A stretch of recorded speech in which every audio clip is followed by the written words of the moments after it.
இன்னைக்கு வந்து ஒரு கிளையண்ட் வந்து நமக்கு ஒரு எஸ்டபிள்யூபியோட ரெக்குவயர்மெண்ட் கேட்டிருந்தாருங்க. Okay sir. ஓகே. சரி, அதை நம்ம வந்து வியூவர்ஸ்க்கு அதை நம்ம கண்டென்ட்டா போடலாம் அப்படின்றத அதை ஷேர் பண்ணலான்றது தான் இன்னைக்கான கான்செப்ட்டுங்க. Okay sir. ஓகே. அவரோட ரெக்குவயர்மெண்ட் என்ன இருந்ததுன்னா, அவருக்கு வந்து ஒரு 2 இயர்ஸ்லைங்க ஓகே சார். ஒரு 30,000 ரூபா ஒரு ரெகுலர் இன்கம்மா வரணுங்களாம். அவர் வந்து இப்போ ஓகே. வெளிநாட்டுல வேலை பண்றாருங்க. இப்போ ஓகே சார். 2 வருஷத்துக்கு அப்புறம் அவர் நம்ம இந்தியாலே வந்துட்டு ஒர்க் ஏதாவது பிசினஸ் பண்ணணுங்க. கூட வந்து ஒரு இன்கம்மா வந்து ரெகுலரா 30,000 ரூபா வேணும்ன்றது தான் அவரோட ரெக்குவயர்மெண்ட்டுங்க. Okay sir. ஓகே. அதுக்கு என்னன்றது இப்பயே சொல்லுங்க சார். அதுக்கு நமக்கு ஒர்க் அவுட் பண்ண முடியுமா? என்ன நான் ஒரு முதலீடு பிரின்சிபல் அமௌண்ட் நான் போடணும்? எப்படி நான் ஓகே. கேட்டாரு. நம்ம நிறைய எஸ்டபிள்யூபி வீடியோஸ் முன்னாடியே நம்ம டிஸ்கஸ் பண்ணியிருக்கோம். கண்டிப்பா சார். ஆமா. அது ஒரு ரிஃப்ரெஷர் மாதிரிங்க. இன்னைக்கு ஒருத்தர் ஸ்டார்ட் பண்றாருன்னா, என்ன ஒரு ஆங்கிள் எவ்வளவு எக்ஸ்பெக்டேஷன், எவ்வளவு பிரின்சிபல் அமௌண்ட் இருக்குன்னு நம்ம வந்து இந்த 30,000 ரூபாய்க்கு எப்படி ஒர்க் அவுட் பண்றதுக்கு பாத்தீங்கன்னா ரொம்ப சிம்பிள் சார். நீங்க ஓகே வந்து சார். பேங்கோட எஃப்டி இருக்கு இல்லைங்களா? ஆமா சார். அது ஆமா. வந்து பிஎஸ்யூ பேங்கா இருக்கட்டும், இல்ல பிரைவேட் பேங்கா இருக்கட்டும். அது இப்ப ஓகே. நம்ம வந்து ஹையஸ்ட் எங்க கிடைக்கும்னு பாத்தீங்கன்னா, பஜாஜ் பினான்ஸ் இல்ல ஸ்ரீராம் பினான்ஸ்லாம் இருக்கு இல்லைங்களா? எக்ஸாம்பிள் மகேந்திரா. சொல்ல வரேன் நான். ஆமா சார். ஆமா. ஏன்னா ஆமா. இப்ப வந்து ஒரு காமன் மக்கள் வந்து எதை நோக்கி நம்ம போவோம்னா, எங்க உங்களுக்கு வந்து எஃப்டி ரிட்டர்ன் சேஃபா இருக்கணும், ஓரளவுக்கு எஃப்டி ரிட்டர்ன் கொஞ்சம் ஹையா இருக்கணும்ன்றத நம்ம பார்ப்போம் இல்லைங்களா? Correct sir. ஆமா. அப்போ நமக்கு வந்து ரொம்ப வருஷமா இருக்கிறது எக்ஸாம்பிளுக்கு நம்ம ஒரு ஜஸ்ட் ஃபார் எக்ஸாம்பிள் தான் எடுத்திருக்கோம். ஸ்ரீராமோட பினான்ஸுங்க. Okay sir. ஓகே. அதுலயும் எஃப்டி டென்யூர் பாத்தீங்கன்னா அவங்க இன்ட்ரெஸ்ட் ரேட் வந்து உங்களுக்கு வந்து நான் கியூமுலேட்டிவ், கியூமுலேட்டிவ்னு ரெண்டு சிமுலேட்டிவ். ஆப்ஷன் இருக்குங்க. ஆமா சார். ஆமா. ஓகேங்களா? இப்ப இவருக்கு வந்து ரெகுலர்லி மந்த்லி தேவைப்படுது இல்லைங்களா? அப்ப வந்து ஆமா நான் சார். கியூமுலேட்டிவ்ல வந்து monthly pay out, interest pay out மாதிரி நம்ம அசியூம் பண்ணி அதை செலக்ட் பண்ணிக்கிறோம்.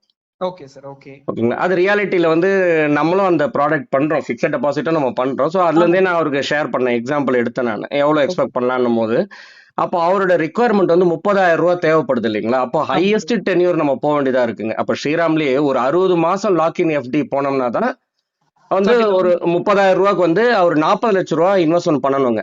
Okay sir. புரியுது. Okay sir. ஓகேங்களா? அப்போ இதுலயே வந்து இந்த 5 இயர்ஸ் லாக்இன் இல்லாம நீங்க வந்து 1 இயர் லாக்இன் இல்ல வந்து 2 இயர்ஸ் லாக்இன் இல்ல 3 இயர்ஸ் லாக்இன் பண்ணோம்னா இந்த இன்ட்ரெஸ்ட் பே அவுட் கம்மியா வருங்க. கம்மியா இருக்கு. ஆமா சார். ஆமா. ஓகேங்களா? நம்ம இப்ப என்ன பண்ணிருக்கோம்னா பிஎஸ்யூ பேங்க் இல்லாம பிரைவேட் பேங்க் இல்லாம ஒரு வெளியில வந்து என்பிஎஃப்சில ஸ்ரீராம் பினான்ஸ் எக்ஸாம்பிள் எடுத்துட்டு யார் மேக்ஸிமம், ஏன்னா மஹிந்திரா பினான்ஸ், பஜாஜ் பினான்ஸ்லாம் கம்பேர் பண்ணோம். இதுலயே ஓகே இப்ப சார். ஹையஸ்டா கொடுக்கறது வந்து பாத்தீங்கன்னா Shriram finance. Okay sir. Okay. அதுலயும் அந்த ஹையஸ்ட் டென்யூர் 60 மாசம் எடுத்தாச்சுங்க. அப்போ அந்த பே அவுட் அவருக்கு மேட்சிங்கா இந்த 30,000 ரூபாய் வர்றதுக்கு 40 லட்சம் ரூபாய் அவர் இன்வெஸ்ட்மெண்ட் பண்ணணும். இதுக்கும் இன்னொரு ஒரு அசம்ஷன் என்னன்னா சீனியர் சிட்டிசனா இருந்தாதான் இந்த ரேட் கொடுக்குறாங்க. Correct sir. ஆமா. Okay sir. ஓகேங்களா? இப்போ இது ஒரு நமக்கு வந்து ஒரு ரெஃபரன்ஸ் வேல்யூ மாதிரி கிடைச்சிருக்கு. Okay sir. ஓகேங்களா? இன் ரியாலிட்டி ஏன்னா மியூச்சுவல் ஃபண்ட்ஸ்ல வந்து உங்களுக்கு நீங்க வந்து 40 லட்ச ரூபா இல்லைங்க 30 லட்ச ரூபா 25 லட்ச ரூபா போட்டு கூடங்க நீங்க ஓகே. உங்களுக்கு மேக்ஸிமம் எவ்வளவு வேணுமோ சிஸ்டமேட்டிக் வித்ட்ராவல் பண்ணிக்கலாம். அதுவே நிறைய வியூவர்ஸ்க்கு வந்து நிறைய இன்வெஸ்டருக்கு வந்து ஒரு கிளாரிட்டி இல்லாம இருக்கு. Correct sir. ஆமா. ஓகேங்களா? ஒரு 10 லட்ச ரூபா போட்டுட்டுங்க நீங்க வந்து மாசம் மாசம் 10,000 ரூபா கூட வித்ட்ரா பண்ணலாம். இது என்னன்னா மியூச்சுவல் ஃபண்ட்ஸை பொறுத்தவரைக்கும் உங்களோட பணம் தான் இன்வெஸ்டடா இருக்குது. Correct sir. சிஸ்டமேட்டிக் வித்ட்ராவல் தான் நீங்க வந்து வித்ட்ரா பண்றீங்க. அப்ப ரிமைனிங் அமௌண்ட் வந்து இன்வெஸ்டடா இருக்குது. அது வளர போகுதுங்க. Correct sir. ஆமா. அதுல நம்ம கம்மியா வித்ட்ராவல் பண்ணோம்னா பிரின்சிபலை வளர விடுறோம். நம்ம கரெக்ட் சார். அதிகமா வித்ட்ராவல் பண்ணணும்னா பிரின்சிபலும் கொஞ்சம் கொஞ்சமா கம்மியாயிட்டே வருங்க. எரோட் ஆகிறதுக்கு வாய்ப்புகள் நிறைய இருக்குன்னு சொல்லிருக்கீங்க ஆமா, சார். ஆமா. ஓகேங்களா? அப்ப நமக்கு வந்து ஒரு ஏதாவது ஒரு இடத்துக்கு சேஃபான வித்ட்ராவல் லிமிட்டுக்குன்னு அரைவ் ஆகிறதுக்கு இந்த மாதிரி நம்ம வந்து மார்க்கெட்ல இருக்கிற மேக்ஸிமம் எந்த எஃப்டி கொடுக்குறாங்கன்றது நீங்க ஒரு ரெஃபரன்ஸ்க்கா எடுத்துக்கலாம். Okay sir. ஓகே. ஓகேங்களா? அதுல இன்னொரு ஒரு இது புரிஞ்சுக்கணும் என்னன்னா, இவன் வந்து 5 இயர்ஸ்க்கு நம்ம குடுக்குறாங்க பாத்தீங்களா? இந்த மந்த்லி பே அவுட். அந்த ஆமா 5 சார். இயர்ஸ்ல நம்ம ஒரு வேலை, ஏன்னா இவருக்கு வந்து ஒரு 25, 30 வருஷத்துக்கு தேவைப்படுதுங்களாம். ஓ, ஓகே சார். ஓகேங்களா? அப்போ இந்த லாங் டென்யூர்க்குலாம் நீங்க உங்களுக்கு வந்து எந்த எஃப்டியுமே கிடையாது நம்பர் 1. Correct sir. ஆமா. நம்பர் 2, இந்த ரினிவல் டைம்ல போனீங்கன்னா அன்னைக்கு என்ன அப்ளிகபிள் ரேட்டோ திரும்ப நீங்க ரீஇன்வெஸ்ட்மெண்ட் பண்ணும்போது அந்த ரீஇன்வெஸ்ட்மெண்ட் ரிஸ்க் வந்துருங்க. ஆமா சார். உண்மைதான் அது. அந்த 5 இயர்ஸ் முடியும் போது அந்த டைம்ல ப்ரிவைலிங் இன்ட்ரெஸ்ட் ரேட் என்ன இருக்குங்களோ அதுக்கு தான் நம்ம அக்செப்ட் பண்ணிட்டு நம்ம ரினிவல் பண்ற மாதிரி இருக்கும் இந்த ஃபிக்ஸட் டெபாசிட்ல. ஆமா சார். ஆமா. இதுதான் நம்ம வந்து ஒரு மியூச்சுவல் ஃபண்ட்ஸ்ல நம்ம இன்வெஸ்ட்மெண்ட் பண்ணும்போது நமக்குள்ள அட்வான்டேஜுங்க. Okay sir. புரியுது. ஓகேங்களா? அது என்னன்றது தான் நம்ம இங்க கம்பேர் பண்ண போறோம். சோ ஃபர்ஸ்ட் நம்ம பார்த்தது தான் ஸ்ரீராம் எஃப்டில ஒரு 60 மாசம் எஃப்டிக்கு ஒரு சீனியர் சிட்டிசன் போனாருன்னா ஒரு 40 லட்ச ரூபாய் இன்வெஸ்ட்மெண்ட் பண்ணாருன்னா மந்த் அண்ட் மந்த் அவர் 30,000 ரூபாய் எடுக்கலாங்க. Okay sir. Okay. At the end of the tenure 60 மாசம் 5 இயர்ஸ் முடிஞ்சதுக்கு அப்புறம் அவரோட பிரின்சிபல் அவர் கையில கிடைக்கும். கரெக்ட். ஆமா சார். ஆமா. இதை வந்து நம்ம மியூச்சுவல் ஃபண்ட்ல பிளான் பண்றோம்னா என்ன இருக்குன்றத நம்ம பார்க்கலாங்க. அதுதான் உங்களுக்கு ஃபர்ஸ்ட் இது பிடிஎஃப் நான் உங்களுக்கு ஷேர் பண்ணிருக்கேன். Okay sir. அதுல அதே 40 லட்ச ரூபாய் போடுறோங்க. Okay sir. ரூ. 30,000 SWP செட் பண்ணியாச்சுங்க. எப்படி சிஸ்டமேட்டிக் இன்வெஸ்ட்மெண்ட் பிளான் மாதிரி இது ஒரு மெத்தடுங்க. SWPன்னு நம்ம ரெஜிஸ்டர் பண்ணிடணும். Okay sir. Okay. Month and month நம்ம சூஸ் பண்ற டேட்டுக்கு ஆட்டோமேட்டிக்கா பேங்க் அக்கவுண்ட்ல கிரெடிட் ஆயிடுங்க. Okay sir. ஓகே. அவரோட ரிக்குவயர்மெண்ட் 30 வருஷம். அதனால 30 வருஷம் நம்ம இங்க மென்ஷன் பண்ணியிருக்கோம். Okay sir. ஓகேங்களா. எக்ஸ்பெக்டட் ரிட்டர்ன் வந்து ஒரு 10% வச்சிருக்கேன். என்ன ரீசன்னாங்க, எப்பயுமே வந்து ஃபுல் அமௌண்ட் நம்ம வந்து ஃபுல் ஈக்விட்டில போட மாட்டோம். SWP நம்ம பிளான் பண்ணும் போதுங்க. Correct sir. ஆமா. ஓகேங்களா. அத வந்து என்னோட இதுல வந்து நம்ம யூஸ் பண்ற இதுல ஒரு சஜஷனுக்கு எப்படி சொல்லுவோம்னா, இப்ப இருக்கிற பிரின்சிபல் அமௌண்ட்ட வந்து ஃபர்ஸ்ட் 3 இயர்ஸ் இருக்கு இல்லீங்களா? ஆமா சார். அப்ப அந்த 36 மந்த்ஸ்க்கு வந்து நீங்க வந்து ஒரு டெட் ஃபண்ட்ல வச்சிடணுங்க. Okay sir. ஓகே. ஒரு அல்ட்ரா ஷார்ட் ஃபண்டோ லோ டியூரேஷன் ஃபண்ட் மாதிரி நீங்க வச்சிடணுங்க. ஏன்னா அது ரெகுலர் இன்கம் இருக்கணும். ஏன்னா இப்ப பிரசன்ட் மார்க்கெட் கண்டிஷன் பாருங்க, ஃபாலிங் மார்க்கெட் நம்ம இப்ப பாக்குறோம். ஆமா சார். ரொம்ப ஓகேங்களா. டைனமிக்கா இருக்கு. கரெக்ட். இந்த மாதிரி டைம்ல நீங்க வந்து ஒரு ஃபிளெக்ஸி கேப்போ, லார்ஜ் கேப்போ, இல்ல மல்டி கேப்போ, இல்ல மிட் கேப்போ, ஸ்மால் கேப்ல மாதிரி ஈக்விட்டி ஃபண்ட்ல இருந்து நம்ம SWP பண்ணோம்னா அதிக யூனிட்ஸா செல் அவுட் ஆகுங்க. ஃபாஸ்டா கேபிட்டல் எரோஷன் நடக்கும். Correct sir. ஆமா. நீங்க அதனால இண்டெக்ஸஸ் இன்வெஸ்ட் பண்ணாதீங்க. நீங்க சொன்னதே அதுக்கு தான் கான்செப்ட். கரெக்ட்டுங்க. நீங்க கரெக்டான பாயிண்ட் கரெக்டான டைம்ல சொன்னீங்க. அதாவது ஒருத்தர் இண்டெக்ஸ் ஃபண்ட்ல இன்வெஸ்ட்மென்ட் பண்ணிருந்தா கூட SWP பண்ணும்போது இந்த மாதிரி மார்க்கெட் டெய்லி விழற டைம்ல வந்து பாத்தீங்கன்னா அவங்க வந்து SWP பண்ணும்போது நிறைய கேபிட்டல் அவங்களுக்கு எரோஷன் ஆகும். Correct sir. ஆமா. அதனால நம்ம என்ன ப்ரொசீஜர் ஸ்டாண்டர்டா SWPக்கு வந்து எந்த ஒரு இன்வெஸ்டருமே மைண்ட்ல வச்சுக்கணும். ஃபர்ஸ்ட் 3 இயர்ஸ்க்கு உள்ளதை வந்து அவங்க வந்து டெட் ஃபண்ட்ல வச்சிருந்தாங்க.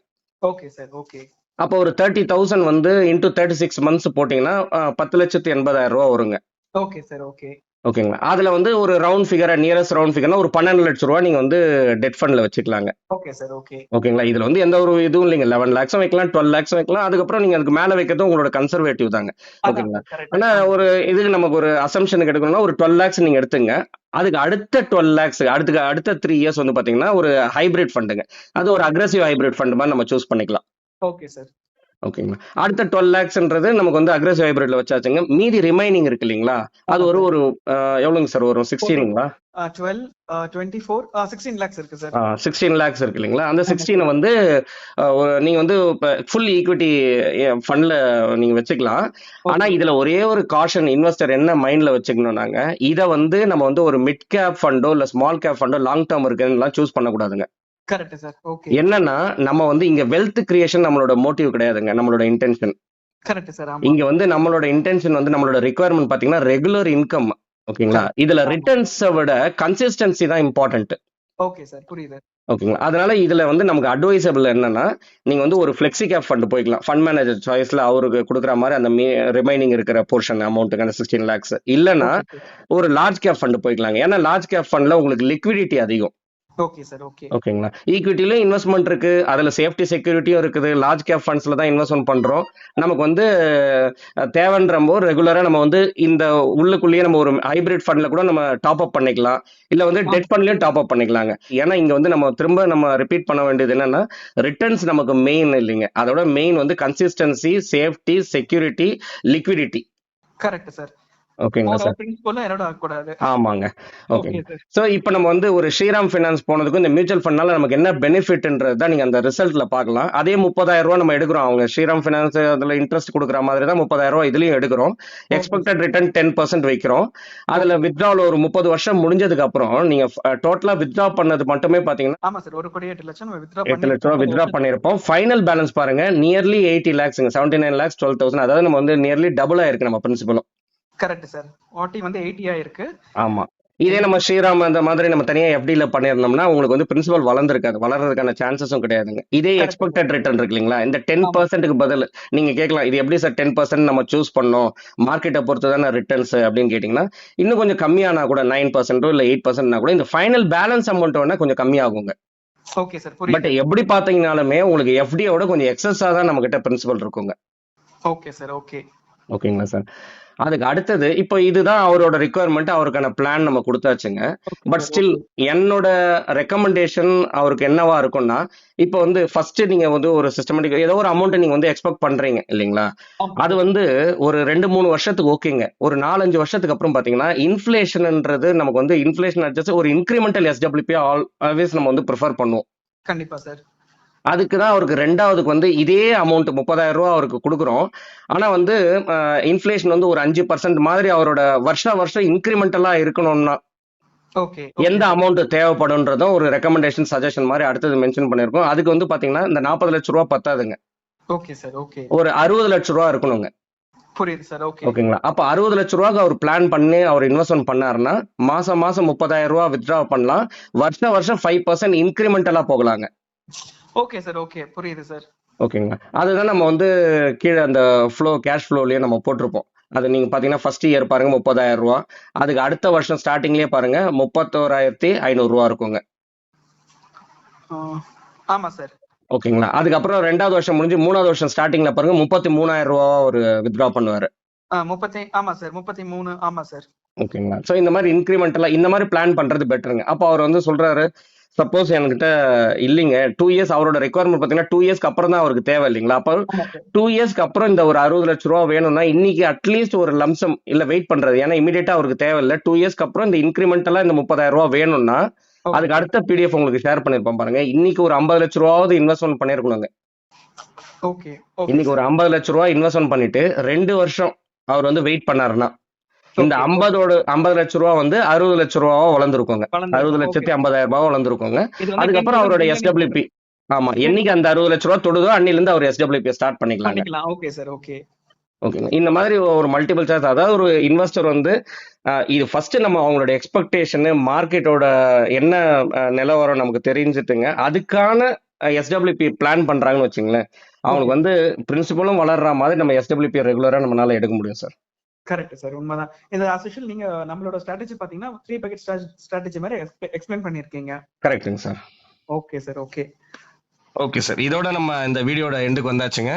ஓகே சார், இன்னொரு இன்ட்ரெஸ்டிங்கான வீடியோல திரும்ப வந்து உங்களை ரீச் பண்றேன். கண்டிப்பா சார். ஓகேங்க. இது வரைக்கும் நம்ம வியூவர்ஸ் இது வரைக்கும் நம்மள கண்டென்ட் எல்லாம் பார்த்துட்டு சப்ஸ்கிரைப் பண்ணாதவங்க சப்ஸ்கிரைப் பண்ணிக்கலாம். நம்மளோட டெலிகிராம் சேனலும் ஆக்டிவா இருக்குங்க சார். அதுல நிறைய மியூச்சுவல் ஃபண்ட்ஸ் ரிலேட்டட் இன்ஃபர்மேஷன்ஸ்லாம் ஷேர் பண்றோம். அதுலயும் நம்ம டிஸ்கிரிப்ஷன்ல ஆட் பண்றோம், அதுலயும் ஜாயின் பண்ணிக்கலாம் சார். இன்னொரு இன்ட்ரெஸ்டிங்கான கண்டென்ட்ல உங்களை திரும்ப வந்து ரீச் பண்றேன். ரொம்ப நன்றி சார். நன்றி சார்.